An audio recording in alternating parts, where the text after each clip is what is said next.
એવા સંતને પૂજીને પટ પ્રીતે શુભરાવ્યા. એવા સંતને જેણે પટ એટલે કપડું વસ્ત્ર ઓઢાડ્યું હોય, જેને એક વખત જેને વસ્ત્ર ઓઢાડ્યું હોય, એટલી સેવા કરી હોય, એને મુક્તો જન્મ ના ધરવો પડે. ઘનશ્યામનગર આપણું મંદિર ઓઢવનું, અમદાવાદનું, 1981 સાલની વાત કરું છું, 1981. હું તો એક નાથાભી પ્રજાપતિ હતા. મંદિરની સામે પુરુષોત્તમ નગર કરીને સોસાયટી છે, અને પુરુષોત્તમ નગરમાં રહેતા. શું નામ હતું એમનું? નાથાભાઈ પ્રજાપતિ. એમના મિત્ર ઈશ્વરભાઈ હતા. અને ઈશ્વરભાઈએ કહ્યું એક દિવસ કે ઈશ્વરભાઈએ કહ્યું કે બે ભાઈબંધ તો ડોહા ઉંમર લાયક. એમણે કહ્યું કે નાથાભાઈ તો રોજ જ્યાં ત્યાં બેહી રહેશ તો ચાલ ને સ્વામિનારાયણના મંદિરમાં. લઈ આવ્યા. રોજ આવીને ઓટલે બેસે, બાયણામાં બેસે, મંદિરમાં ના આવે કે હું સ્વામિનારાયણના મંદિરમાં હું ના આવું. હવે એક વખત શ્રાવણ મહિનો હતો, અને શ્રાવણ મહિનામાં બધા સંતોને ધોતિયા ઉડાડે. તે એમણે પૂછ્યું કે ઈશ્વરભાઈ, આ સાધુને ધોતિયા ઉડાડે તેનું શું આપવું પડે? તે વખતે એક ધોતિયાના 10 રૂપિયાની સેવા રાખેલી. એમણે કીધું 10 રૂપિયા હોય તો એક ધોતિયાની સેવા થાય. બોલો. અને એમણે ખિસ્સામાંથી 10 રૂપિયા કાઢીને આપ્યા કે ઈશ્વરભાઈ, હું મંદિરમાં નહીં આવું, પણ મારું એક ધોતિયું તું આપણા ગુરુજીને ઓઢાડજે કે. સમજ્યા? અને એક 10 રૂપિયાના ધોતિયાની સેવા કરી. સાંભળજો, થોડા દિવસ પછી આ નાથાભાઈ પ્રજાપતિ બીમાર પડ્યા. અઠવાડિયું મંદિર ના આવી શક્યા. રોજ આવીને બેસતા હતા. આજે અઠવાડિયા પછી આવ્યા. બાપજીએ જોયા એટલે બાપજી પગથિયા આગળ જઈને બોલ્યા. પગથિયે બેસે હો, મંદિરમાં ના આવે. બાપજી બોલ્યા. બાપજી કે નાથાભાઈ કેમ અઠવાડિયાથી આવતા નહોતા? ત્યારે નાથાભાઈ હાથ જોડીને બોલ્યા, બાપજી હવે અવસ્થા થઈ ને એટલે બીમાર હતો, અઠવાડિયાથી માંદો હતો એટલે નહોતું અવાતું. આજ થોડો હાજો થયો ને, જરા હવાયું ને હેવડાયું એટલે આજે આવ્યો કે બાપા. બાપજી તરત બોલ્યા, આ દિવ્ય પુરુષ તરત શું બોલ્યા સાંભળજો. નાથાભાઈ બોલો, અક્ષરધામમાં જવું છે? ભગવાનના ધામમાં જવું છે? પેલા નાથાભાઈ કે ધામ એટલે શું?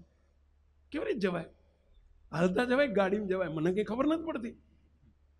પેલા એમના મિત્ર ઈશ્વરભાઈ બાજુ ઉભેલા. એ કે ડોહા હા પાડી દે, ડોહા તું હા પાડી દે, જવું છે એટલું બોલી જા.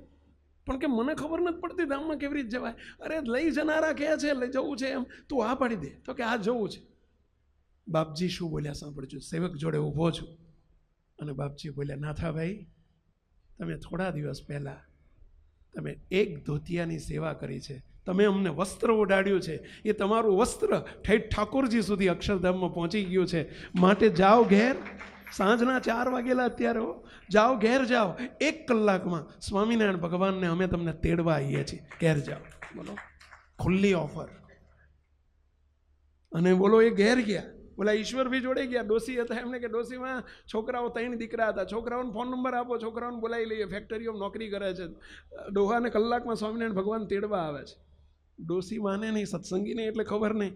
ડોસી કે પણ એમ કે ઓછું હાલતા જવાતું હશે, હાલી મળ્યા છો કે? સમજ્યા? અરે બોલાવો, છોકરાઓને બોલાવો.